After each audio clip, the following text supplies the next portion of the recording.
You're listening to 8158 Stories of Sacrifice, where we honor the bravery of the first responders and the families who stand behind them. Real people, real stories, real heroes. This is 8158.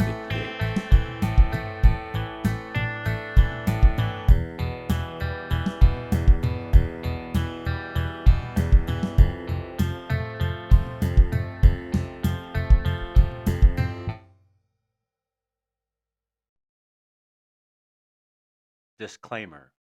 This episode discusses suicidal ideations and extreme content that may be triggering to some. Listener discretion is advised. Welcome to 8158 Podcast Stories of Sacrifice. Today, we're honored to have Officer Adam Meyers join us to share his powerful story. Adam has dedicated his life to serving and protecting his community, but in 2016, a critical incident changed everything. In this episode, he takes us back to the beginning, sharing what led him to law enforcement, the events leading up to that life-altering moment, and the challenges he faced in its aftermath. This is more than just a story of duty. It's about resilience, the unseen battles officers fight, and what it takes to keep moving forward. Let's get started.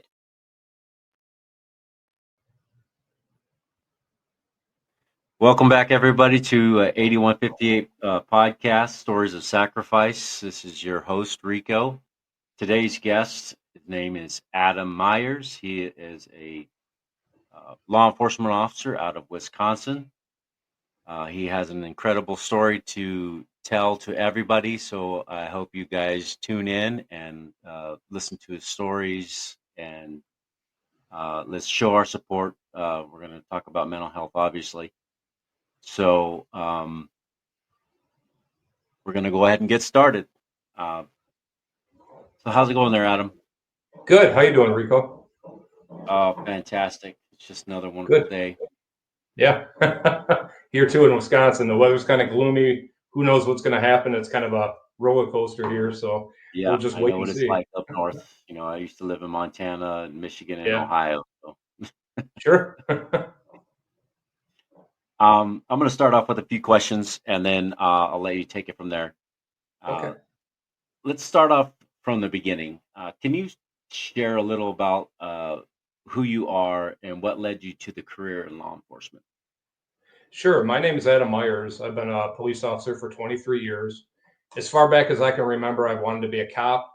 I was born and raised in the city of Racine, which is in Wisconsin, and there's a main thoroughfare in and out of the city, Highway 20, also called Washington Avenue. And when I was a young boy, I'd hear police cars fly by the house, ambulances, fire trucks, any kind of emergency vehicle. And my parents said I'd run to the window and look out the window. And I was interested in the cop cars. I thought they were cool, the red and blue lights. And I called them cars. Every time I saw a police car, I called them an car. So my parents said the very first time that I saw an car stopped and a police officer get out, I looked at them and said, an car man.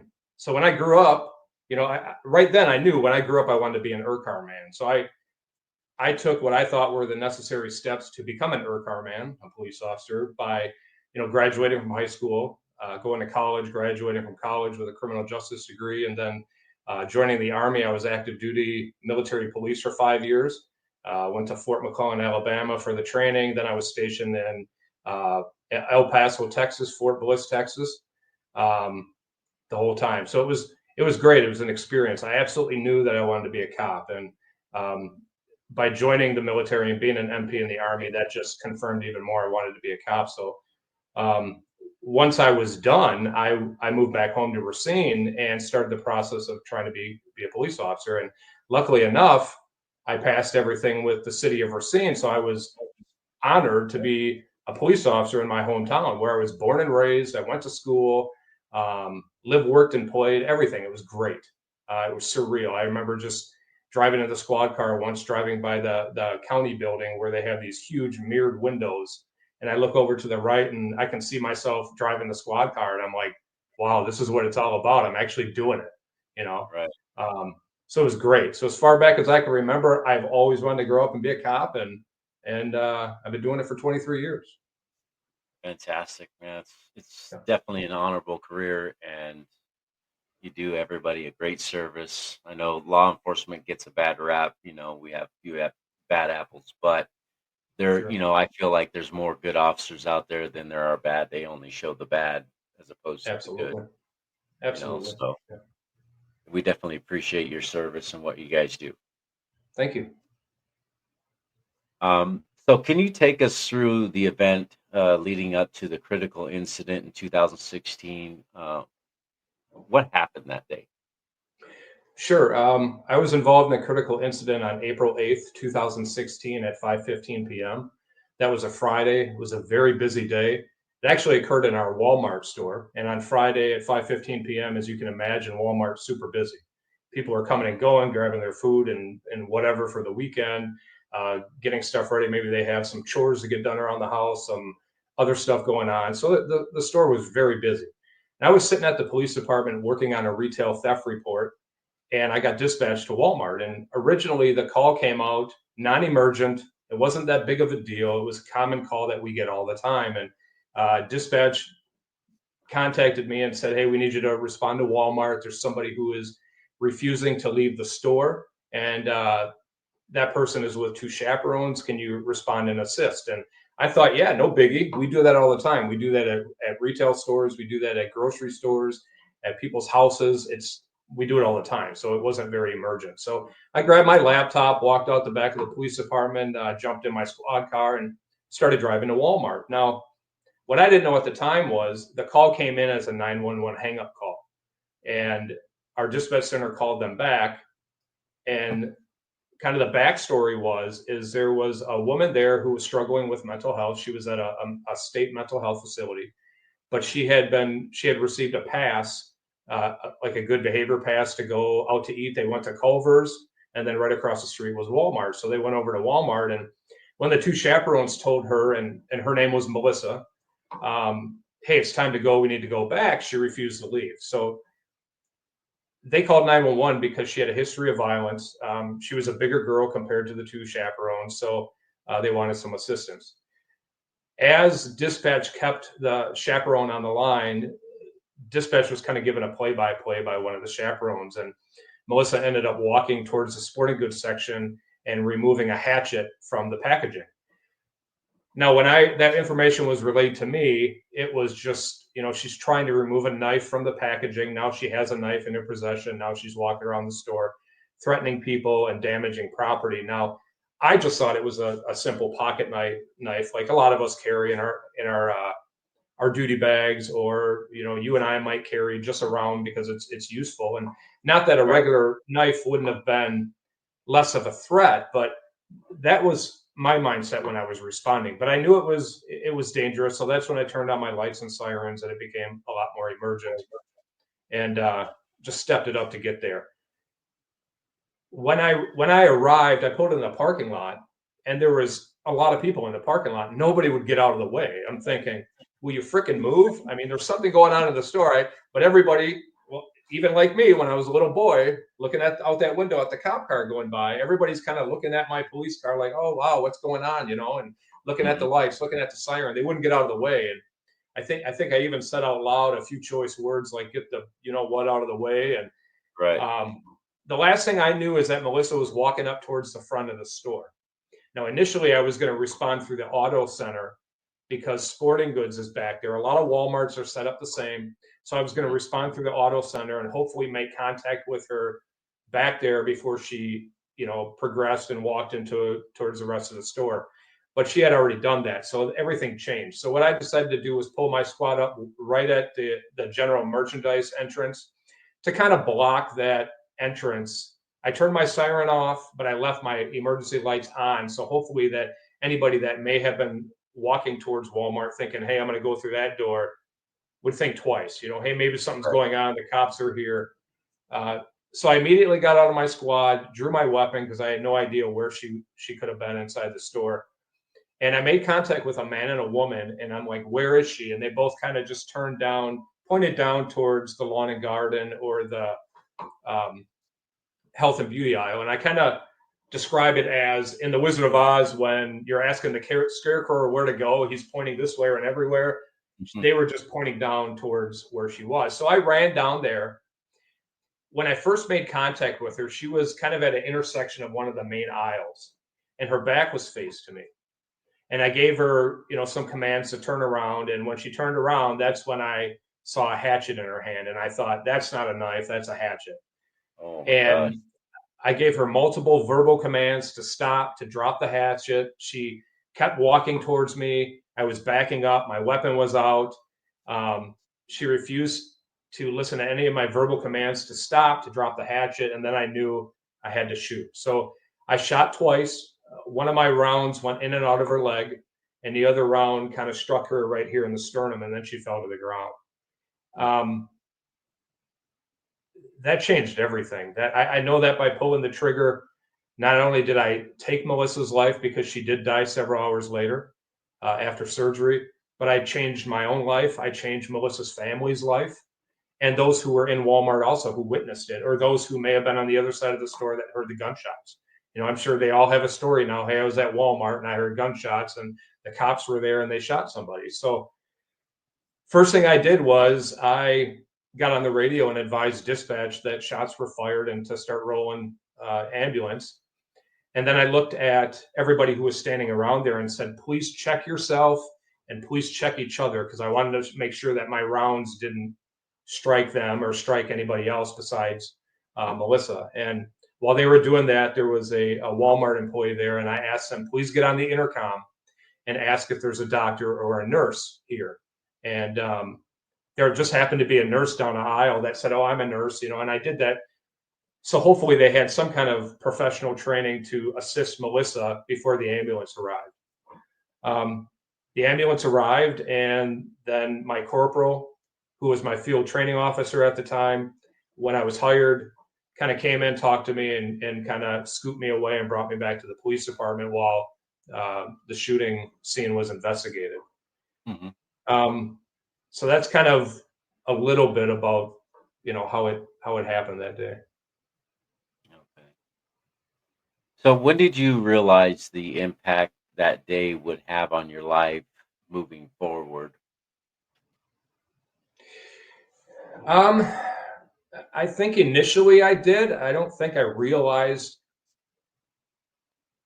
how incredible it would be, how much it would affect me, how many years it would take to get better, how I would negatively cope. I went home that day. They took my duty weapon away. I was still in uniform. Once everything was said and done at the police department, I jumped in my squad car and drove home. I lived in that community. I don't remember the drive home. I could probably tell you what route I took home because I took it all the time, but it was just a blur to me. And I remember calling my mom and dad right away because I wanted them to hear, because they lived 3.5, 4 hours away from me. I wanted them in Wisconsin. I wanted them to hear about what happened to me before they heard about it through social media or the news. And then I went home, pulled in the driveway, walked up the steps. I have 2 daughters. They weren't there at the time, but first thing I did was I walked into my house. I knelt down next to my love seat and I prayed that Melissa wouldn't die. I was only trying to stop the threat, to stop her. I wasn't trying to kill anybody. I didn't wake up thinking I'm going to kill somebody at work. I never wanted to do that. I understood that becoming a police officer that could happen. But I had been a police officer for umpteen years then, and even a police officer in a bigger city, because this was a different police department than the one I was initially hired at. But the reality started setting in, and I was off for 30 days, which is normal. And I started negatively coping, and I negatively coped for many years. And what I say is, this is a tactical vest. Police officers wear those, and these are different patches that we have. And the way I negatively coped was alcohol, casual sex, and drugs. Mm-hmm. And when I mean alcohol, I abused alcohol. I just didn't have a shot or two or a glass of wine. What I would do is, this is a simulated wine glass, and I would have a glass of wine, and then I would add NyQuil or allergy medicines to it, kind of make my own cocktail. And there was even one time that I reached into the medicine cabinet and took my daughter's cough medicine that had codeine in it. And I was a drunk. I was numbing the pain. I would drink, here's a 750 milliliter bottle of vodka, and I would drink this in 30 minutes and be done for the day. It was just abuse. I was abusing alcohol. Another way that I coped poorly was casual sex. For me, sex is fun, it's exciting, it feels good. And that was just another thing that I was trying to help me feel good and numb the pain, numb the depression, the anxiety, the worry. Um, and it didn't help. What it did is it just increased my anxiety and my worry and my stress and depression, because I would always worry, what if I catch an STD? What if I get a woman pregnant? But that still wasn't enough for me not to do it. And I remember one day, I was laying in bed with a woman thinking, after we had sex, and I'm thinking, what are you doing, Adam? This isn't you. I didn't like myself. And, I would meet women online for sex. Sometimes within 30 minutes, we'd meet and we'd be having sex. And that was just one of the negative, poor coping that I had. And there were many more, one including marijuana. I tried marijuana for the first time. One time I wanted to get out of work over the 4th of July weekend, several years after my shooting. And I figured that, all my excuses of not going to work were kind of, over with. So I took a 12-inch crescent wrench and I hit my left knee many times. I went into urgent care, saw an urgent care doctor. They gave me medicine. They took an x-ray. They gave me crutches. And then I went into the police department and with my doctor's excuse and got off of work. And that's something I'm still shameful about and feel guilty about, because I was lying. I was lying to a chief that supported me the whole time, a chief that was always there for me. Even when I came into work and said I couldn't be at work, even if I couldn't have an explanation, he supported me. And he didn't roll his eyes and say, okay, yeah, good, go home, we'll figure out the schedule. He really supported me. And one of the things that he did was he reached out to the media. He made a statement to the media that he supported me, and I saw it, and I actually printed it out and put it in a frame and put it on my desk when I went back to work. And because that means everything to you, when you have somebody that supports you, especially your chief, especially your boss, and he's not bullshitting you, that's so important. I mean, I knew he was honest and he wasn't BSing me, because there were times I could be around the corner or outside of his office and I would hear him defending me or speaking highly of me and why I was involved in the shooting and everything, when he didn't know I was there. So I knew it was legit. And even into the media, my chief at the time, Chief Cal Smokowitz, he said, I think he believed that he had no other choice. I support him. That means everything. You could be having a crappy day, but when your chief is supporting you, when your boss supports you, that means everything. And it doesn't matter if you're a cop. It doesn't matter if you're what kind of profession you're in. When your administration supports you, that's everything. So yeah, poor coping was just something that really took a hold of me. And over the years, I've gone to therapy. I still go to therapy. I see my counselor every Monday. I take a pill every morning. I take 20 milligram of Lexapro. Wake up in the morning, take a leak, pop a pill, and I'm good to go. And it helps me. And if it helps me, I'm going to continue to do it. And that's okay. Some people don't need to take medicine. I do. And I've been taking it for years and it's helpful. So I'm going to continue to do what works for me and what's helpful for me. Right. Yeah, I could totally relate to that. The destructive behaviors. I've been there, dealing with anxiety and depression and all that stuff. I've been going to therapy myself, and they put me on same Lexapro, Klonopin, and propranolol. Okay. Yeah. Yeah. So I actually, I have propranolol also.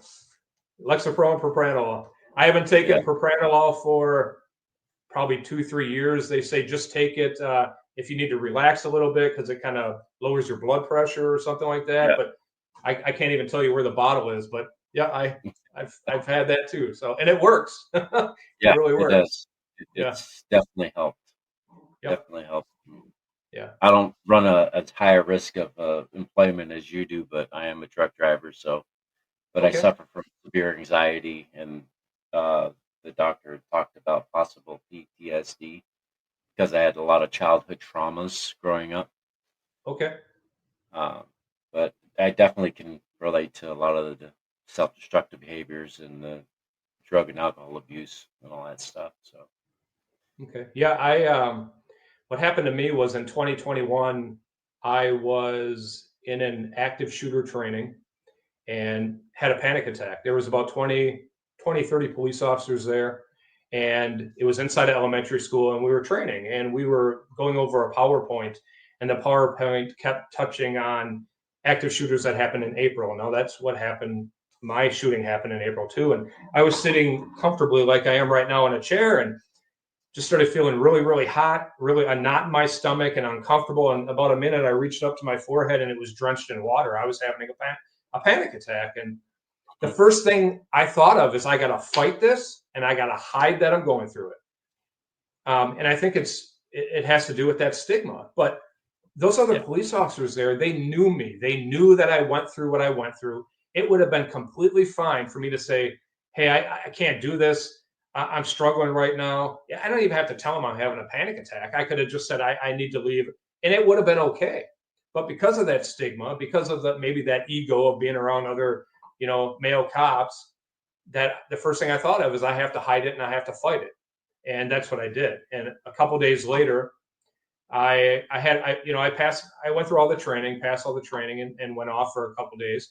And I returned to duty on New Year's Eve, December 2021 New Year's Eve. And I was working a patrol shift for somebody. I was a detective at the time. And I got in my squad car and I thought to myself, forget it. I'm done. I ain't doing this no more. I quit. I'm going to quit. I'm done. And looking back, I don't think I really wanted to quit being a cop. I think what it was is I wanted to quit doing what I was doing because it wasn't working for me anymore. The poor coping, none of that was working anymore.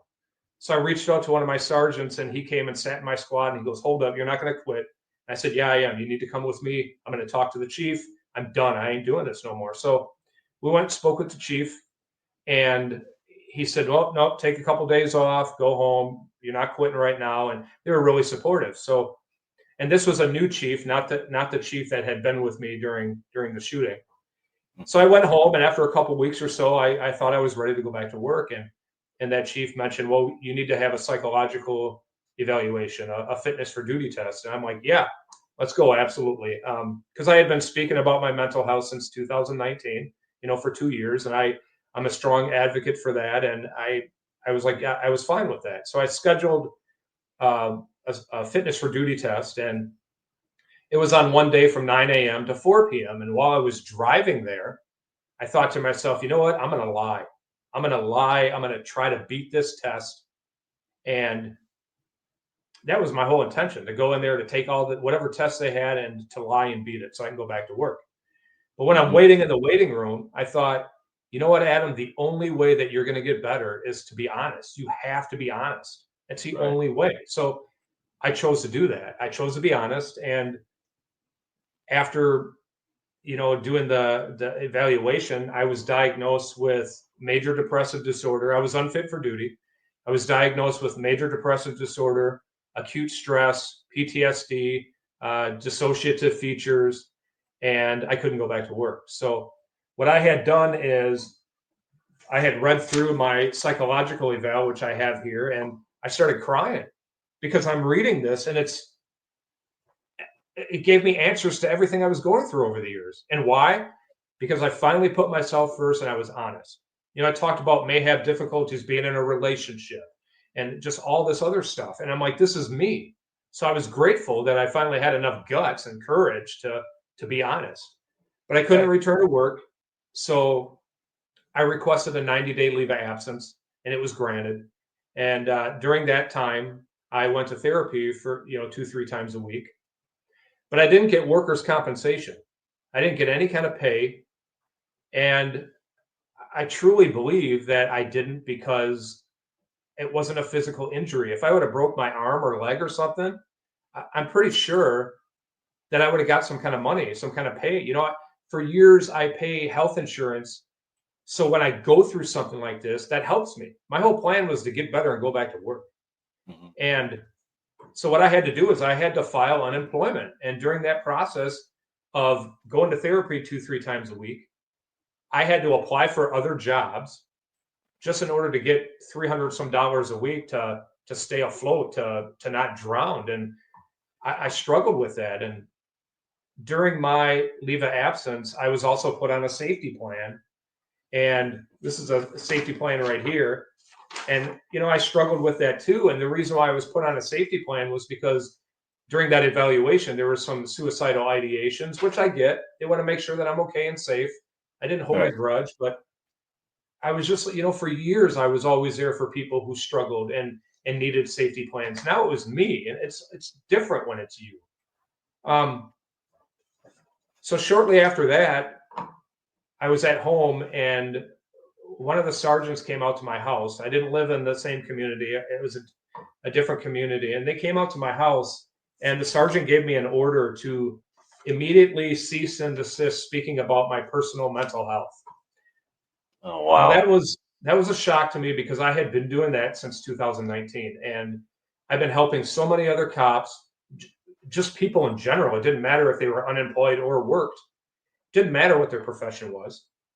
But this scared me. I was on my leave of absence. I was on a safety plan, and then I got this order, and it says, "This letter is an official order to you instructing you to immediately cease and desist in the dissemination of personal testimonies regarding your mental health experiences which reflect negatively on the police department. More specifically, the incident where you were involved in a deadly force situation." It talks about that, and it says, if I don't, I'm going to be disciplined or terminated. So I'm thinking, what am I supposed to do? I've been doing this for years, and it's been supportive, it's been promoted, it's been helpful. I've been in the newspapers, I've been talking to other cops and first responders, and now I Hmm. get this order saying you better shut up or you're gonna lose your job ultimately. So my 90-day leave of absence came, was up, and the chief had asked me to come to his office and talk, and I did, and I respected that chief, and I still respect him. I don't know much about him because he was still too new at the time, but I went in and sat down in his office, and the sergeant that had come out to my house to give me that cease and desist order was there too. And the chief told me that your leave of absence isn't going to be extended. You can either resign or you're going to be terminated. Oh, geez. And I had been there for 14 years. And sorry if I get emotional now, but I'm just like, I'm not going to quit. I thought it over and I decided not to quit, and they terminated me. Um, I had been there for 14 years. I was the police department's first detective, the first shooting in the history. I was never disciplined. I was never suspended. Um, I received awards, multiple awards from the police department, multiple awards from the state, from a state senator, from the police association, all of that. And then after that meeting with the chief, I was walked out. I was walked to my detective office, carried my stuff out, and that sergeant told me the last thing he said was, maybe you can speak more now that you don't work here. And he didn't say it sarcastically or anything like that, but I thought, is that what this is all about? Hmm. And then that was it. I felt like they washed their hands with me. And I remember hopping in my Jeep and driving out of the parking lot thinking, what now? What if I would have went home and killed myself? All my life I wanted to grow up and be an ERCAR man, a cop. What if I would have Right. went home and killed myself because this dream job is over now? I feel like they completely abandoned me, washed their hands of me. Adam's not our problem anymore. And that was it. Now, how do you reach out and follow up with former employees? I don't know. But it's something that needs to be talked about because I still can't believe I loved working there. I loved being a cop there. I loved the community. And people say, well, don't love your job because they ain't gonna love. I do. I do, and I did. Um, so it's a big deal to me. And what's even more concerning is the police department, the officers I worked for all those years. We went on life and death calls, emergency calls together. None of them communicated with me. None of them texted me, emailed me, reach out, call me, nothing. I was completely ghosted. Like I don't even exist. And these people, these officers knew my family. knew my daughters. They helped me move. I would have died for them. I love them. And then all of a sudden it was just, I just don't get it. I don't get it. And it's been almost 3 years and I haven't heard from anybody. And it hurts. It hurts because I go up in that community because my daughters still live near there. And I'm a little nervous. What am I going to do if I bump into somebody? But it really hurts because I loved being a cop there. I know I struggled with mental health. I find it hard to believe that for the years I was struggling, nobody knew. I just think that the people I work with, they possibly knew, but they just didn't know how to respond or how to help, so they chose not to. And I get that. I've been that person too. But I really feel abandoned. Yeah. That's pretty sad that, 14 years is a very long time to be with the family to just abandon you like that. Yeah. People that you think were supportive and people that were supposed to have your back no longer want anything to do with you because you are speaking out the truth. And Right. that's heartbreaking and it's disheartening. And And then, that is the stigma. yeah. And then I think, was it all bullshit over the years? Did they really even care? Or were they just there because I don't know. I can't, I try not to go down that rabbit hole because I have no idea what they're thinking. But it does, it hurts. It really does. And to say I don't hold a grudge, I'd be lying. I try not to. Mm-hmm.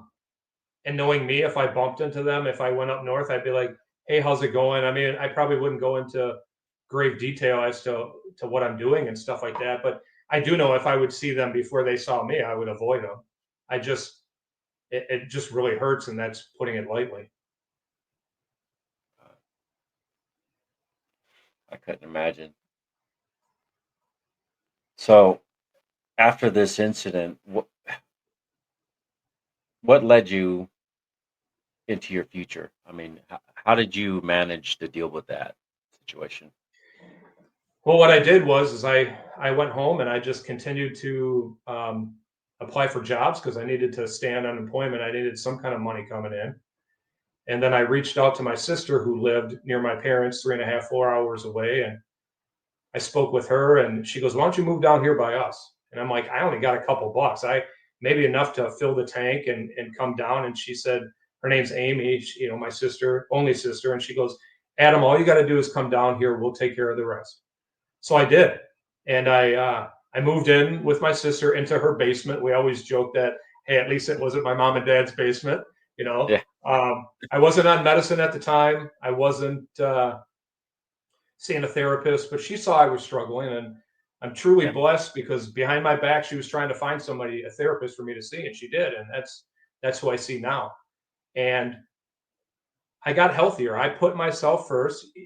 I didn't know if I wanted to be a cop again, and quite frankly, I didn't know if anybody was even going to hire me.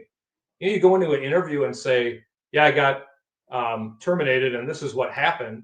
Some people ain't even going to touch you, and I get that, but what I did was I went back to therapy and I got on medicine, and this is actually my Lexapro right here, and got healthier. And once I was healthy enough to the point, I thought to myself, you know what? I still want to be a cop.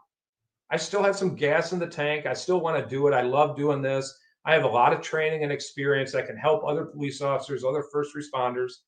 So when I thought I was ready, probably around a year after, I started applying. And what I did is I sent out 50 state applications, cover letters, and resumes to police departments kind of within 30 minutes of where I was living. And the next day, I received calls from police departments wanting to schedule interviews, either virtually or in person.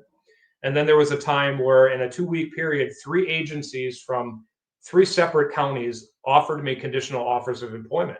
And I'm like, yeah, I'm getting back. This is great. So I selected one, and that's where I work now. And my chief now, Chief Sean McGee is great. He completely supports me. He supports me talking to you like this. He supports me speaking in person. he even told me, you know what, Adam, I know what you're doing. Keep doing it. And if you want to wear your uniform, you can wear your uniform. And I'm thinking, wow, this is great. I was hired about a year after I was terminated. And then shortly after that, I was promoted to captain of the police department, which is second in command of the police department, which is great. And I know that I'm better and I know that I'm healthier because when I'm in uniform and when I'm on the road in our squad car, on our lake patrol, because we have a lake patrol, when I'm speaking with the public, when I'm volunteering at National Night Out and special events, I don't have that anxiety. I don't have that stress. I don't have the way I used to feel. And why? Because I put myself first, which isn't easy. It takes a lot of courage, a lot of guts to do that. I could have easily just gave up and said, you know what, I'll just work here. I'm done being a cop. Forget it. But I knew I wanted to do that. Another thing that I am is I'm a certified peer specialist. It's kind of crooked, but I'm a certified peer specialist in the state of Wisconsin. And I speak with other police officers, other first responders, and let them know that it's okay to talk about your mental health. You're not alone. Don't suffer in silence. There's so many ways to reach out if you need help. If you can't do the face-to-face like we're doing right now, Rico, you can send a text. You can send an email. You can get on the phone. It's something as simple as, hey, I'm struggling. I don't get it. I don't know what I'm going through, but I need help. Can you help me? There's plenty of people out there that will. And even complete strangers, and not strangers that'll help you because they're getting paid to do it. When I went back on the road, when I was cleared from my shooting, I went back. I bumped into a lot of members of the community, and there was many people that came up to me and recognized me as being the officer involved in the shooting. And they told me, you know what, we prayed for you. We hoped that everything would be okay. Can I give you a hug? And I'm a hugger. So I'm like, yeah, absolutely. So and I'm like, wow, I don't even know this person and they want me to be okay. So if you're struggling, reach out, ask for help. And if you know somebody who is, even a simple text like, hey, Rico, I care about you. If you need some help, let me know. That really means a lot. Even if the person doesn't respond, that really means a lot because they know that somebody's there. And, a lot of people sent me texts and I didn't respond, but it still was important. It still was important to me. Right. Now, do you have like a website or any kind of number in case people want to reach out to you? I mean, I know there's probably other peer support groups. I know we've gone through other agencies, but I mean, the more the merrier that we can get out to people that need help.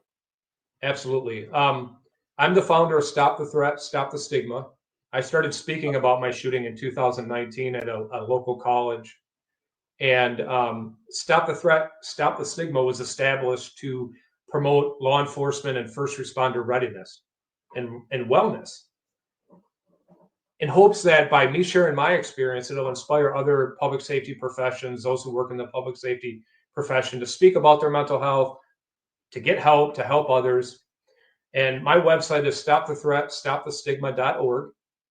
You can also reach me at 715-864-4295. That's my number. You can send me a text. You can call me. And I'm willing to listen. I'm willing to help in any way possible. And if I can't help, I'll lead you in the right direction. And the reason why I'm so transparent about all this and about what I went through is because I believe that's truly the only way that you're going to help somebody. I remember an officer at that police department that I was terminated from told me, maybe you don't need to go into so much detail. Maybe just tell people you abuse alcohol. And I'm thinking, no, my definition of abusing alcohol could be different definition than yours, Rico, or somebody else's. Somebody having a six-pack could be abusing alcohol. So that's why it's so important for me to be transparent. And quite frankly, I don't even care what people think about me now. I'm putting it out there in hopes that it helps somebody, because that's what it's all about. Yeah, when you don't speak the whole truth, you're basically minimizing your issues. Right. And those who have struggled and been through it know you're bullshit. Right. I mean, they know. They like, this guy doesn't know what he's talking about. Right. You and I, we may have different incidents, different stresses, different ways that we coped, but we still can relate somehow with certain Right. things because we both know how it is to go through certain things. Exactly. But if somebody is just book smart and speaking, hey, this is what you should do, it's a whole different, it doesn't resonate the same. Right. Right.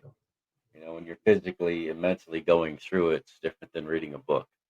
Oh, yeah, absolutely. Yeah. Trust And when me, I we're, believe. yeah, I know for we absolutely. Yeah, we talk about that physical and mental health. And, I got this tactical vest on me now, and this protects you physically, but it's not going to protect you mentally. right. As a police officer, come on, guys and gals, take the vest off. Focus on your mental health. Take your sunglasses off. Stop hiding behind your sunglasses because as cops, we have the ability to do that. Mhm. Get help. Or excuse me, stop the threat, stop the stigma.org, or call Adam. Uh, please do so. Get help. It's better to Yeah, and get if help there's than it is to suffer in silence. absolutely, and if you don't want to reach out to me, my website has other resources on there. Please reach out to somebody. Yeah. I just want to. One thing I didn't mention is, suicide's a big deal. You can't come back from suicide. And I've Right. had many friends, including police officers, who have died by suicide. While I was struggling, this is a complete plastic replica of my duty weapon, a Glock 40 Model 22. Okay. When I was intoxicated, I easily put my gun to my head a dozen times. Easily.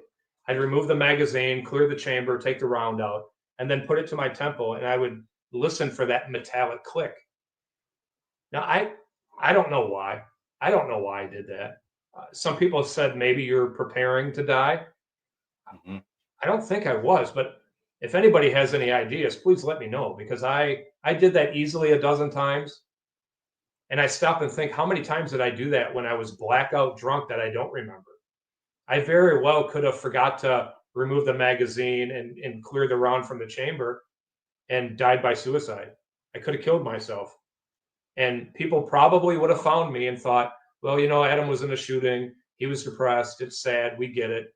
But no, I mean, that's the real deal right here. Suicide. You can't come back from that. So please, if you're struggling, reach out. Think about how many people that love you, how many people that'll miss you. I mean, it's Right. it's a big deal, and it's something that can't be reversed once you do that. So please get help. To see that first responders aren't getting the help that they need because of the stigma. And, you know, I think that's something that we need to work on and focus on as well, to try to get people the help that they need. And there Right. needs to be more understanding within the departments. And yeah, we understand that, they have their guidelines or quotas or whatever, but still, Mhm. the health of your officers are more important Right. than the numbers. Right. You know, Yep. fortunately, I'm just a truck driver, but I work for a small company, and that's how they operate. They say your health is more important to us than you being at work.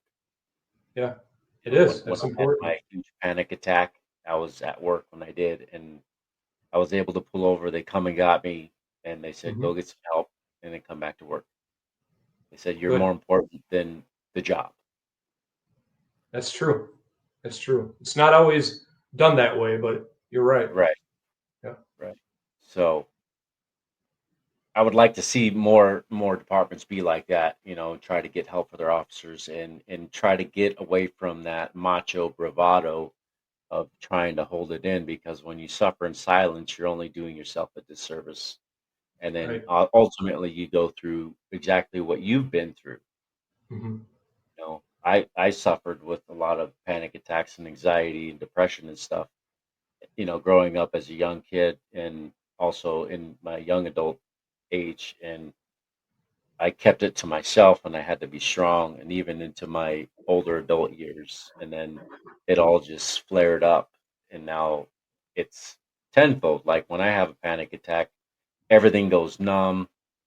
My vision goes black, and I could be driving, and that's dangerous. That's why Oh I yeah. take a lot. medications, Yeah. and then I feel like I'm having a heart attack. Yeah. It's, Oh yeah. it's not a It's thing to go through. right. And I remember, I've seen many therapists over the years, but I remember one therapist telling me, um, yeah, if you don't work on your mental health, it doesn't go away. Yeah. You can push it down. It's going to come up. It's going to come up when you don't want it to come back. It doesn't go away, Adam. And I remember that. And it's important. Your physical and mental health are all connected. And, after my shooting, and even to this day, there's not a day that doesn't go by that I don't think about the shooting. One way or another, I do. I'm a lot Mhm. healthier now, so it's easier to manage and cope. But it's really difficult to put yourself first at times, especially when you're working, you have a family, you have kids, but it is important. Um, and it takes a lot of courage to do that, but Absolutely. it's not a lot of people do. They just keep, when I was in the Army, they said, suck it up and drive on. They just kept, you just suck it Mhm. up and drive on. And then, New Year's Eve, 2021, I was done. I couldn't do it anymore. I needed help. And that's when I realized it. Yeah. We will return after this quick ad break.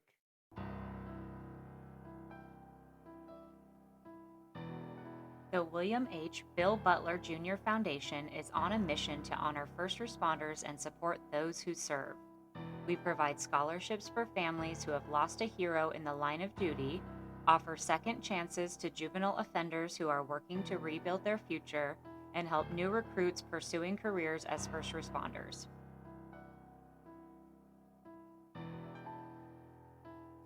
Through generous donations and the sale of merchandise, we're building a community that uplifts, empowers, and creates lasting impact.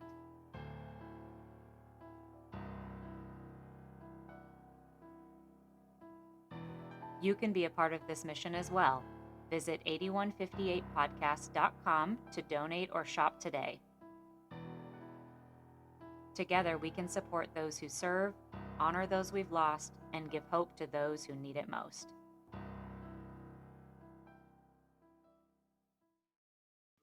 Now, you had spoke about your suicidal ideations. What was that like? Well, I know that during my fitness for duty examination, they asked me a whole bunch of different questions and stuff like that, and um, I guess I answered some of the questions that were heavily on suicidal ideations, like just abusing alcohol and Mhm. admitting that I was driving drunk and putting my gun to my head many times. Um, One of the things that I did at least a dozen times, probably more, was whenever I needed to go somewhere, I would always stop by the local gas station or the local liquor store, and I'd buy these little cinnamon whiskey shooters, 1, 2 shots or Mhm. whatever. And Fireball whiskey was my best friend. I love cinnamon, and hey, you add alcohol, that's great too. Right. But what wasn't great, what I was doing is I would go in there and I'd buy 2 or 3 of these, and I'd down them right in my car, and then I'd either throw them out the window when I'm driving to where I was supposed to go, or throw them in the back seat of my car. And I would rationalize that it would take about 30 minutes for the alcohol to kick in, and then by then I would be where I'm supposed to be, um, which isn't true, which is reckless and which is dangerous. And I could have crashed, I could have hurt myself or killed somebody else, and I got very lucky. I wasn't caught. Mhm. Um, but that's also kind of tempting fate and suicide in a way.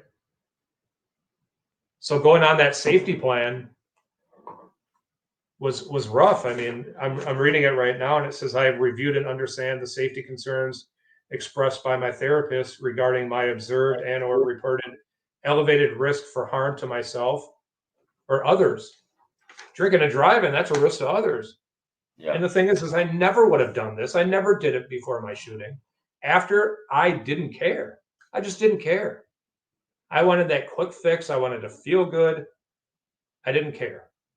Um, so that was one of the probably many reasons why I was put on a safety plan, and it was helpful. And I'm glad that I was. It was also Right. like a wake up call. Hey, Adam, you got to knock this stuff off, or things are really going to get bad for you. Right. Definitely. Um, wow, that's some heavy weight to carry around. Yeah, You know. it's yeah. Even talking to you, Rico. I mean, this is a great opportunity, and thank you for this. But I mean, it's still not easy. It's still a little bit triggering, a little stressful, Yeah. but it's it's also therapeutic in a way for me to talk about it. Hmm. It's also helpful for other people. It's also I truly believe that sharing my experience and what I went through is bigger than me.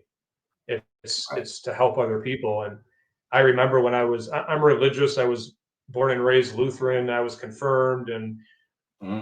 everything else involved with being religious. And I remember there were many nights that I went to bed and I prayed to God that I wouldn't wake up. I was like, God, please don't let me wake up. And I believe one of the reasons why I'm here right now is this is what I'm supposed to be doing. I'm supposed Right. to share. I'm supposed to be transparent. I'm supposed to help others because I went through hell and now I'm better. And now it's time to put it out there in hopes that it'll help just one more person. And I know that it has because there was one morning after I had spoke at a jail, a psychologist reached out to me and said, "Hey, Adam, you don't know who I am, but an officer came in and saw me today because he heard you speak yesterday and thought it was time to get some help." And I thought, that's what it's all about. Because when you do stuff like this, you hope that other people will hear you and understand and get help, but you never Hmm. really know. And then, there's many times I think to myself, you know what, I'm done. I'm not going to do this anymore. It's uh, it's just too much, when you're triggered and stressed. But then when you get a message like that, it keeps you going. It's what it's all about. So that's why I really thank you, Rico, for giving me the opportunity to be here because this is really, I hope, helpful to some people. Oh, I absolutely believe so. We hear a lot of stories about, not just law enforcement, but fire and EMS and even dispatchers that need that help Mhm. because they go through so much and so much traumas, but they keep it in and they suffer in silence. Um, Situation the other day, it's kind of a nice one. It's not bad or anything, but to go along with the therapeutical part, I had just happened to decide that we didn't want to cook, so I said I'll just go run to Arby's and go grab something to eat real quick. So I went through Mhm. the drive-through and I seen a couple of our local officers there, and as I was sitting in the drive-through, I was like, I think I'm gonna just go ahead and stop in and talk to them after I get down here. So I had got my food and I parked next to their car and I walked in, and this was after we had been on the news because we were on the Lex 18 News uh, out of Lexington, Kentucky. Okay. And as soon as I walked in, one of the officers turned around and he looked at me and he goes, "Hey, I know that guy." So I walked in and I started introducing myself and I talked to him and he goes, "Yeah, we seen you on the news and all this stuff." And we were talking and it was a sergeant and uh, a regular not a deputy, but a regular officer.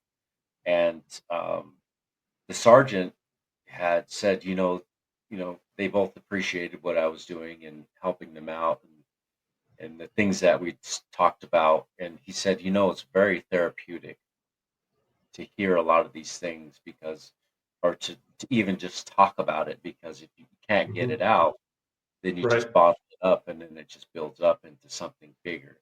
Because he Right. he had, you know, went through his own traumas and he'd be out mowing his lawn and all of a sudden these thoughts would just come running through his head and it would Yep. just like a nightmare all over again, just out of Mhm. nowhere, you know. And I imagine he's getting help for what he's going through because he didn't go into great detail about that. But you know, um, I just thought it was kind of an awesome. thing, and to hear him say that it was therapeutic. Oh yeah, that's great. Wow. So Yeah. One thing that the police department that I work for now did in December of 2023, I approached the chief and said, "Hey, I want to do something like Mental Health Mondays." And what that is I reach out to a member of the community. Now they're reaching out to me to sit down with them and speak about their own mental health journey, their mental health journey involving, mental health or addiction or what have you. And what we do is the first Monday of every month, we share a story about somebody in the community and their mental health journey. And they're not just police. One was a police officer's mother. Actually a deputy. The deputy died by suicide, but everyone else is from different walks of life. And we sit down together, and I ask them a bunch of questions and write something up. And then I share it on our Facebook page. And then it also gets published in the Washington County Daily newspaper and on the Daily News's website. And it's great because these are members of our community. Some of them are convicted felons, some of them are addicts, some of them have bipolar or schizophrenia, or they're from all walks of life. And it's great because they have a story, they have a voice. We just give them a platform. But then it's also twofold because as a police department, we also want to bridge that gap between those who are suffering with mental health or addiction and the police. We want them to know that, hey, Captain Meyers, he suffers from PTSD and stuff like that too. It's okay. We don't have to, bump heads and look at each other. And it's good because we can work together for a better understanding. And now we've been doing that for, 15 months, and it's great. wow. I've met so many great people. I've met. I remember the first guy that we did Mental Health Monday with. We were sitting there, and he looked at me, and he had served like 14 years in prison, and now he has his own business. And he goes, "You know what, Adam? I never thought I'd be sitting down with a cop, talking to him like we're talking, giving him a hug and everything like that." And I'm like, "Yeah, but that's what it's all about. You're still a person. Right. I'm still a person. So Right. it's great. This Mental Health Mondays campaign is great, and it's really helpful. It's letting people know that one way or another we are all affected by mental health, either because you're going through it or somebody, and it's okay. Right. I think that's very admirable. That's pretty awesome, man. That's a huge gap. Yeah. And to bridge that gap is amazing.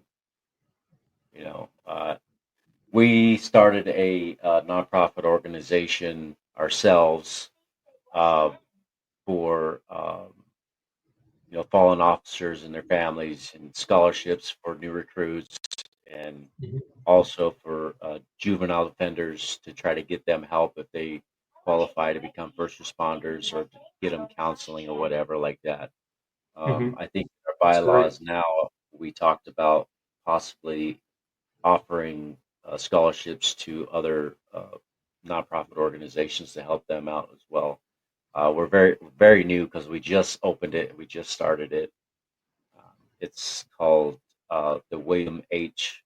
Bill Butler Jr. Foundation. That was my cousin's name. The Okay. 8158 podcast was started. 8158 was his badge number. So that's Okay. how that got started. But yeah, so we got all that stuff, all the ball rolling on that, and hopefully we can grow that some more so that we can help more people. Like That's great. organizations like yours, and other organizations for people who need help, especially mental health. Right. Their mental health is very important. Right. So I think it's an awesome thing, and it's just amazing how everything has come together so quickly. I never imagined that our podcast would have gone this far just by one thing. We started with Billy's wife. Actually, the first interview was myself, Okay. as I'm a convicted felon as well. Okay. And I've been out of prison for since 2013, and I'm thriving. I'm living my life. I own my own house. I live in Kentucky. I own nice cars. Pay my bills, and I've just got my rights reinstated to be a voter. So Cool. See, you're a prime example of just because you go to jail and you get out that you can still thrive, that you can still have a good life, that you're a good person. right, You don't have to be labeled that the rest of your life. So right. You, good you for don't you. have to live with that stigma and be the revolving door. That was one of the things in my interviews. I didn't want to be that. Right. I did what I Right. did. I owned up for it. I did my time. I just want to go and be a responsible adult and just move on with my life. Right. And I never imagined it would lead to this. Sure. This is Good pretty for you big. though. That's great. You know, Well, you're doing I can see your success because you're doing great things with this podcast. That's awesome. It's right, it's needed. It's much needed. right. Yeah. Yeah. I mean, I'm just kind of floored right now because, a little bit about me. I'm not a social person. I always tell people that I'm not a very Hmm. social person, and I think my cousin has a lot to do with that because he was a very strong, a very loving, kind person, and he always gave me the encouragement, and I feel his encouragement. Even after he was gone, I felt that encouragement, and it drove me to do something for him, for his life, and to honor him. It was Right. something that was like a burning desire, and I wrestled with that for months, Hmm. after it happened. And then me and Brianne sat down. We started talking about logos, and she's like, "Why don't you do a podcast?" And I was like, "I don't know if I could do that. That's not me." And it burned me up. It really burned Yeah. me up. And I was like, "You know what? I'm gonna do it. I'm just gonna sit down and I'm gonna just overcome my fear, jump out of my shell, and do this." And Well, now, I don't know your cousin. I think you're doing great. I think he'd be proud of you. I mean, you're doing a really good service, and it's like I said before, it's needed, and you're doing great things. So just keep it up.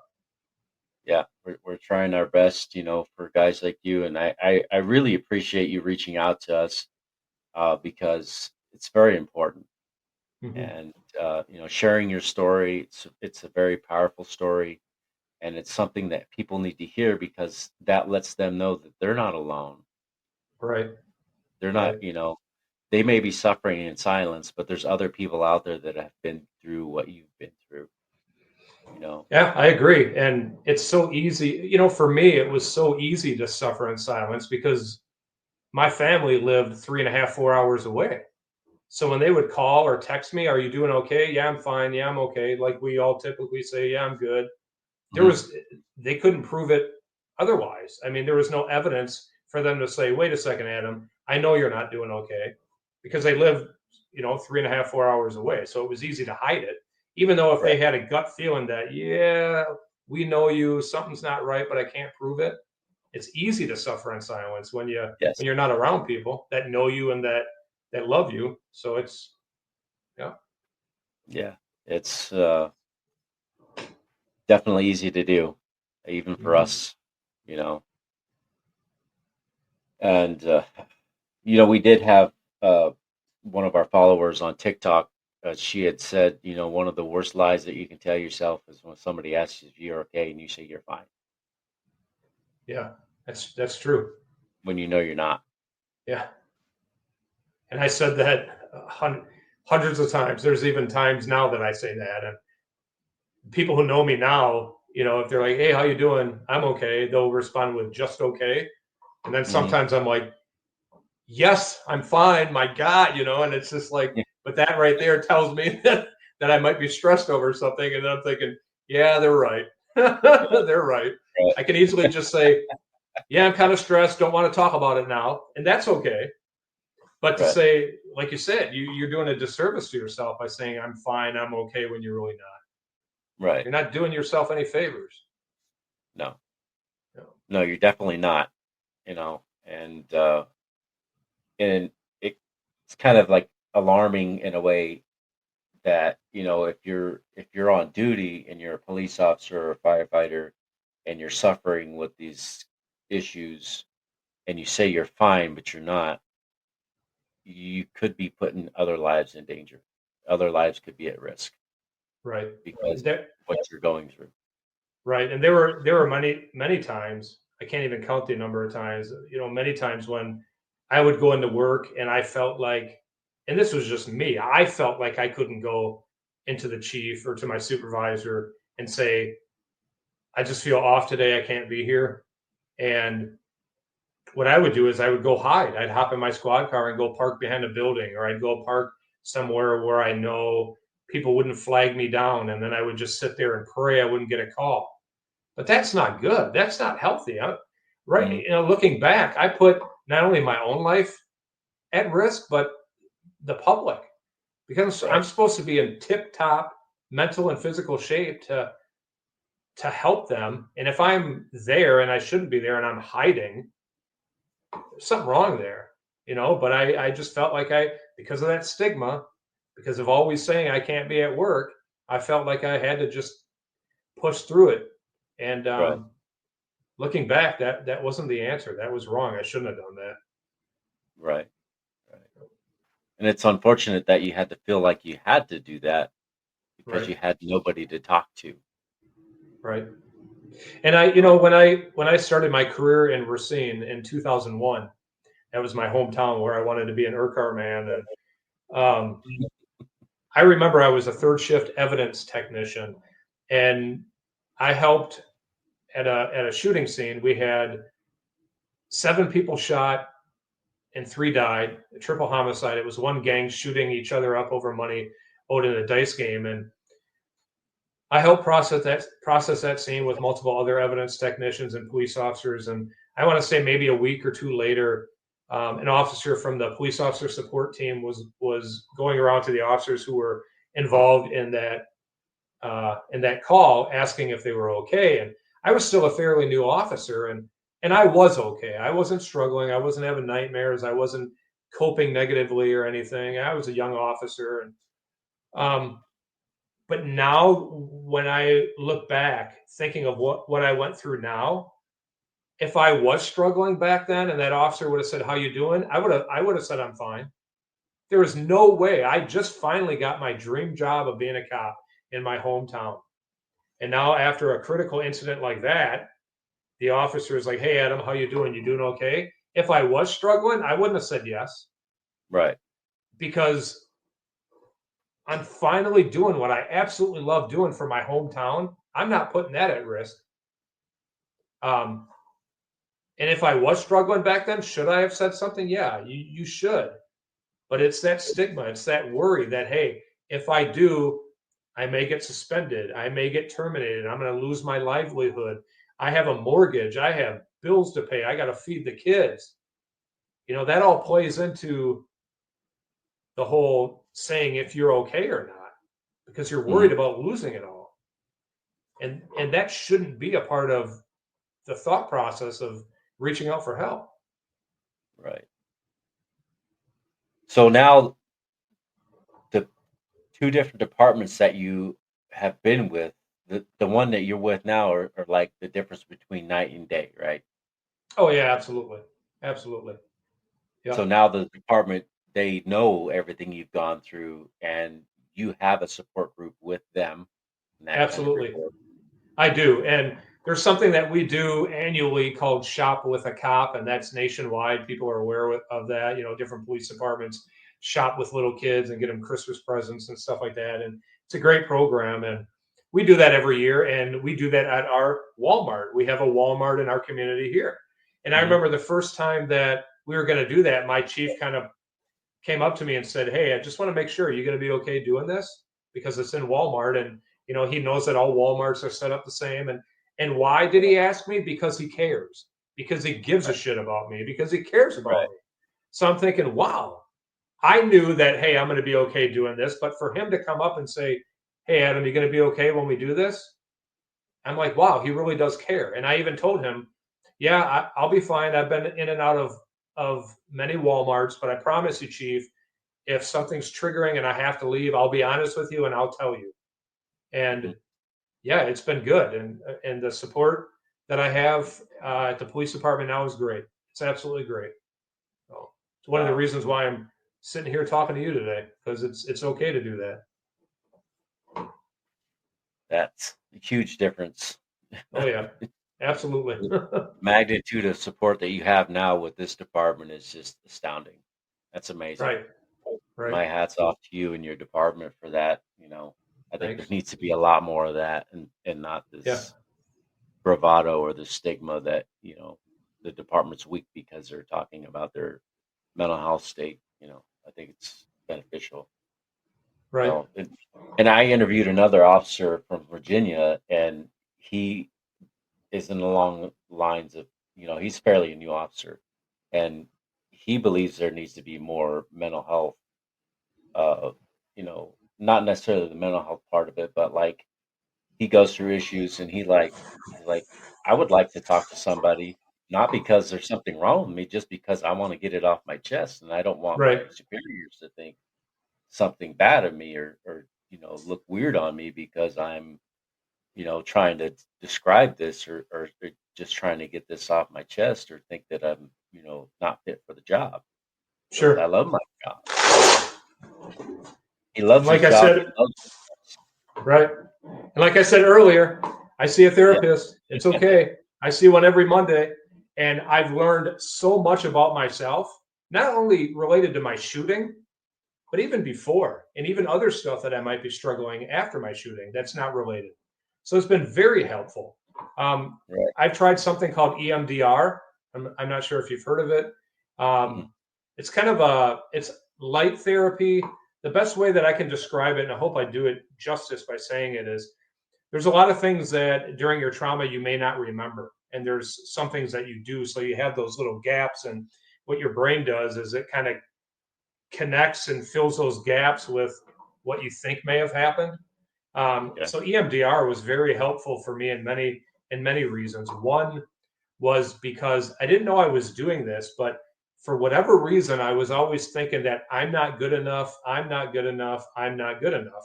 And the reason why I found out was because throughout my law enforcement career, I always prided myself with being able to talk people down, not using force. I've never, 23 years of being a cop, I've still never pepper sprayed anybody. I've tased Oh, wow. somebody, multiple times, but I've never used my baton on anybody. But so then here we go with this critical incident where I actually shoot and kill somebody. So somewhere up there in my brain, I'm thinking I'm not good enough because if I would have been, I wouldn't have shot her. But that's not the case. This critical incident was completely different than anything else that I had dealt with. And I know that I did the right thing. I know that I shot her because I had to, because I had no other option. But for whatever reason, I had up until I want to say 2022. So for about 6 years, for whatever reason, internally, I was thinking I'm not good enough. And that's not true. I am good enough because of what I Mhm. did. I was good enough to stop the threat. I was good enough to stop the threat by shooting her. And I did my job that day. I mean, that's a lot of people say that's real police work. That's not writing a parking ticket or catching a Right. speeder. That's when, hey, we need the cops here. And I did the right thing and I was good enough, but I always thought that I wasn't. And I learned that through EMDR therapy, and it's been very helpful. Yeah, it's that getting in your own head type of Right, thing. right, I've lived with that a long time, and that's what prevented me from doing a lot of things, was that negative self-talk. right. You know, I There's had a lot times of that. that yeah, there's times that I won't even try to do something because I'm worried about failing or whatever, and it's like, Mhm.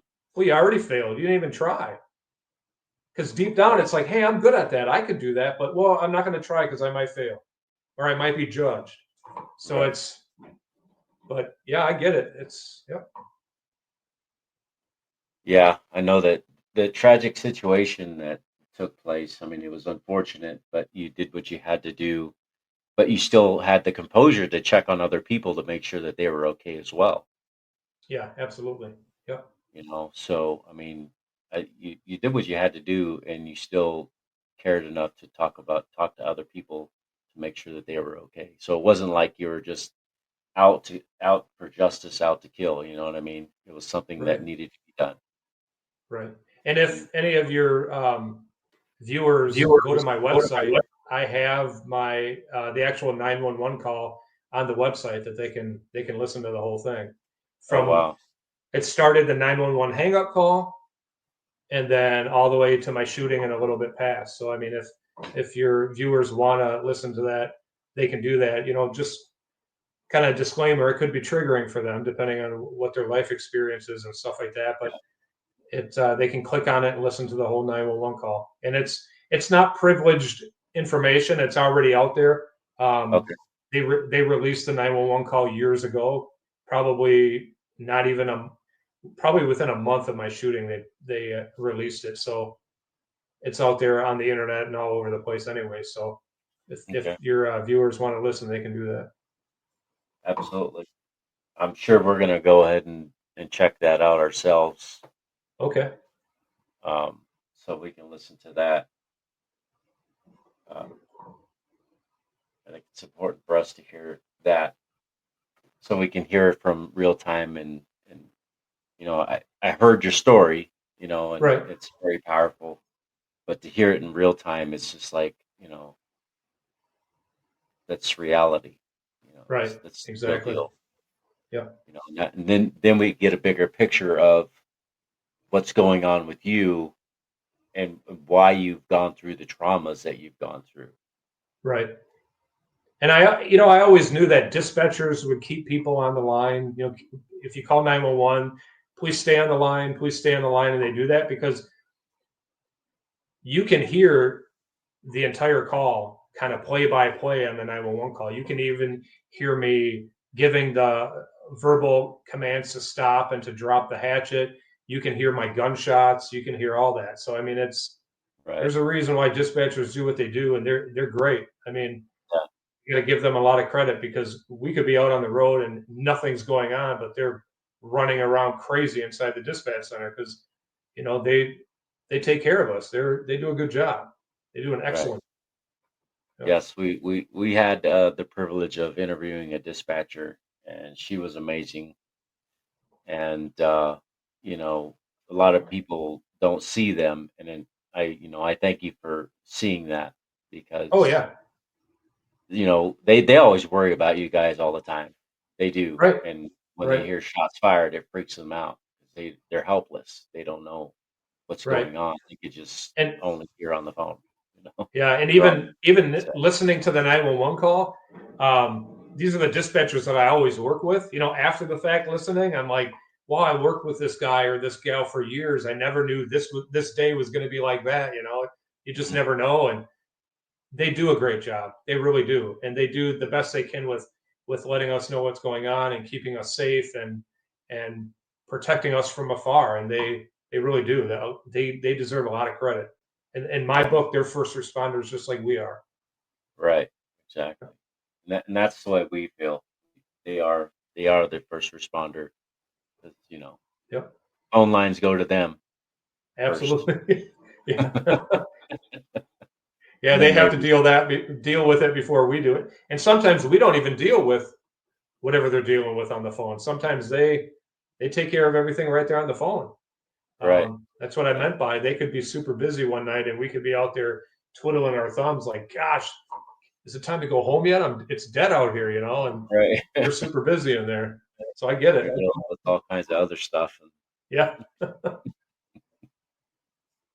yeah. So yeah, I really appreciate you being on here, man, and telling your story. If there's anything else you'd like to share with us about your story, please do. Yeah. The only thing I'd like to share is just want people to know it's okay to talk about your mental health. You're not alone. Please don't suffer in silence. There's so many people out there that'll help you. If you know somebody who's struggling, please reach out to them. And it is awkward sometimes and uncomfortable. That's why more people don't do it. They don't reach out for help or they don't reach out to people who are suffering. But there's so many ways to reach out nowadays with technology, and it means so much. When we Right, talked about suicide, that's the real deal right there. You can't come back from that. Right. And I just hope people, what I share resonates with them one way or another, either if they're struggling right now to get help, or down the road if they are, or if they know somebody, please reach out for help, because Exactly. there's a lot of resources out there and a lot of people out there that care about you and that'll help you. Okay. Yeah, exactly. I hope a lot of people reach out to you or somebody to get that help. Right. Yeah. That's important. Whether you're on active duty or if you're, on your 30-day leave or whatever the situation, Right. reach out, get help. Don't follow the path of self-destruction. Right. Don't get in your head and think you need to handle it alone. Right. Get help, because self-medicating doesn't work. No, yeah. Yeah. Trust me, Yeah. I know that for Yeah. firsthand experience. Yeah. Me too. Yeah. Uh, did you ever read the book Relentless Courage? Have you ever heard of that? I have. I have. Yep. Okay. Um, I listened to the book on Audible, and I'm actually supposed to interview the officer that wrote that book. That's Michael, I think. Yeah, Michael Segru. Yep. Yep. Um, I heard it on Audible, and I had to buy the book. Yep. I mean, I already heard it. It's an amazing story. He went through a Yeah. lot of similar things that you went through. A Yeah. lot of He's a. everything that you've gone through. That's Yeah. just great. I follow him. I read a lot of stuff that he puts out, and he's a great guy, and he's an example of resilience and courage. And I'm glad Yeah, that he's out there doing what he's doing, because it's really, really important. And yeah, if any of the viewers haven't read the book or Audible, do it, because he's doing really good stuff out there. So he's yeah, helping a lot of people. yeah. It's pretty awesome. Um, yeah, if you haven't read the book yet, you should or listen to it. Yep. Yeah, because you'll relate. You would relate to that. Oh yeah. Seriously, Yep. totally, totally. Um, but anyways, if there's anything else you'd like to share before we get off of here and let you go about your business. Nothing more, Rico. I just want to thank you for this opportunity, and keep doing what you're doing, man, because you're helping so many people, and what you're doing is important work. And I'm sorry to hear about your cousin, but I'm sure he'd be proud of what you're doing, and keep going. I mean, Yeah, you're helping a lot of people, and that's important. he's here with me every day. I carry him. I got his tag right there. His All picture's on the right. tag. You can see that, but Great.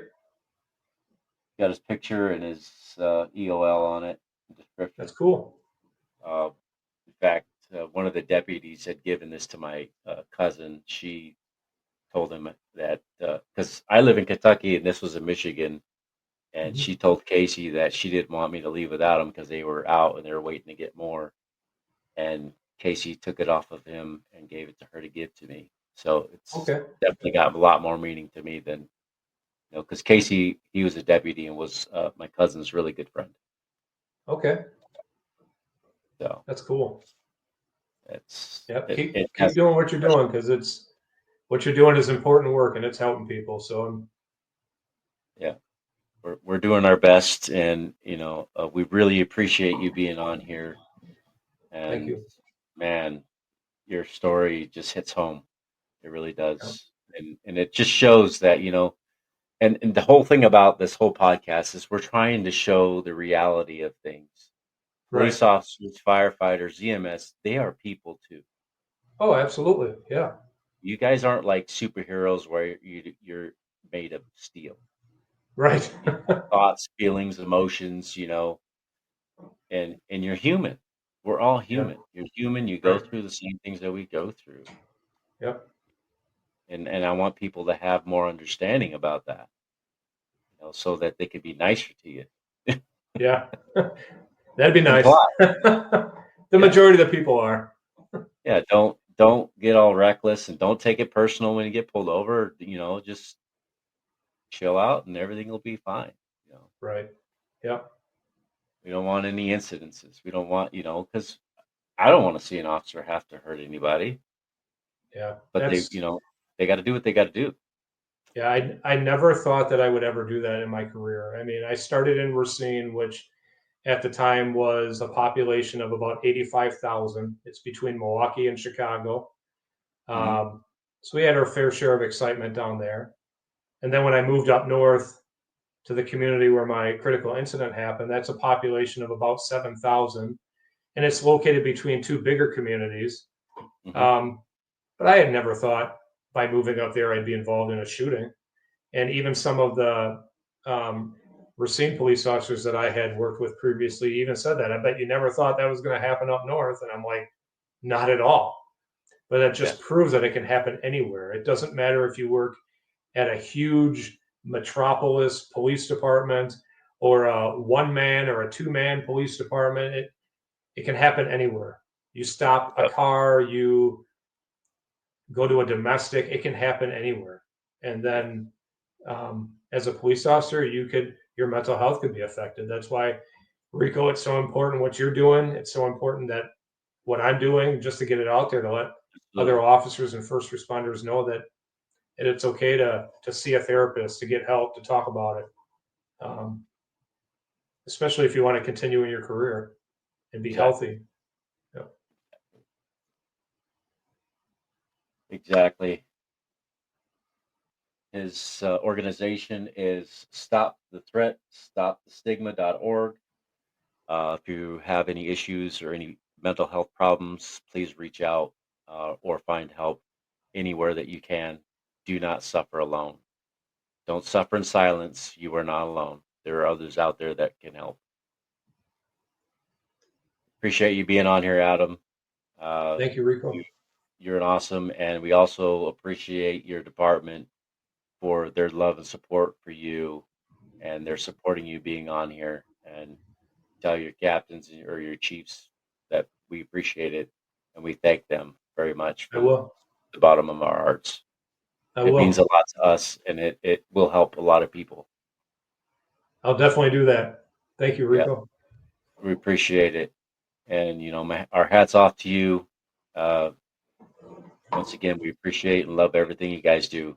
I know you're in Wisconsin, we're down here, but law enforcement, they are family. We're supposed to be anyway. So Right. Yep. I agree. uh, that's all we have for today.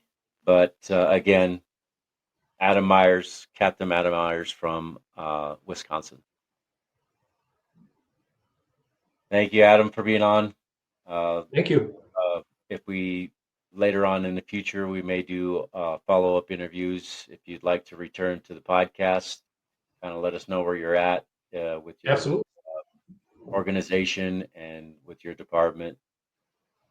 We'd love to have you back on the show and talk to you again. It was an Yeah, it'd be honor. my pleasure. Absolutely. And if you know anybody that I'd even be willing to travel and speak and stuff like that, I mean, I'm just trying to get the word out in hopes that it helps at least one more person. So yeah, I really appreciate this, Rico. Yeah, Um, Not to say it's easy to do; it's still a little nervous, but it's therapeutic and it's helpful. So that's why I absolutely. keep doing it. It can be triggering. Yeah. Oh yeah. Yeah. I've noticed, talking about it, even when it's triggering, the more you talk about it, the less triggering it is. Yeah. Yeah. Absolutely. Yeah. So, well, with that, um, I'm going to go ahead and get off here. But again, we Okay. really appreciate you being on, man. You're an awesome Yeah. person. I love Thank what you. you're doing, and God bless you. Just keep it Thank up, you. man. Keep it All right. up. God bless. All right. Yeah, Thanks, Rico. yeah. All right. Have a good day. You too. All right. Bye. Bye.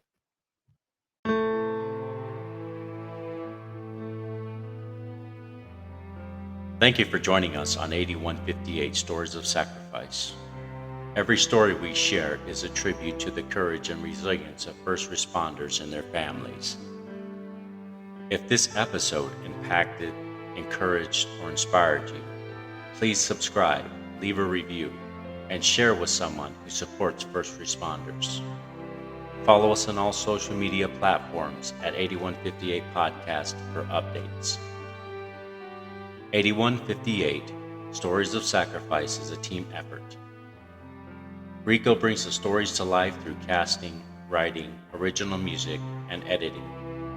Brianne Shipley as production manager, handling booking, social media, graphics, promotion, marketing, website management, and logo design.